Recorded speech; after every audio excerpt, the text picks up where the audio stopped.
కొంతమందికి అలవాటు ఉంటుంది, పక్కింటి వెళ్ళటానికి అలవాటు ఉంటుంది. అన్నగారు ఉదయకాలం లేసి మొదటగా నువ్వు ప్రార్థన చేయాలి. ఉదయకాలం లేసి ఒక వాక్యం అన్న చదవాలి. ఉదయకాలం లేసి నీ పనులన్నీ నువ్వు త్వరగా చేసుకోవాలి.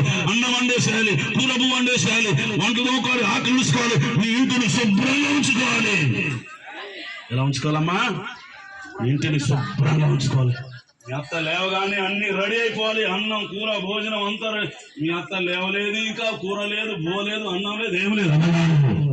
మీ అత్త లేవగానే అన్ని రెడీ అయిపోవాలి. ఆమేన్. గట్టిగా సపోర్ట్ కొడదామా?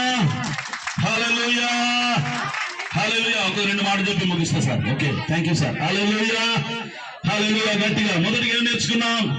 యేసు ప్రభు ఏం చేశాడట? తన సంఘాన్ని ఒకే పురుషులతో ఒక కన్యకను ఏం చేశాడట? ప్రధానము చేశాడట. రెండోది ఏం చెప్పాను? భార్య దొరికిన వానికి ఏం దొరికిందట? మేలు. అనేసరికి ఏం దొరికింది? మేలు. నువ్వు తేలుగా ఉండొద్దు.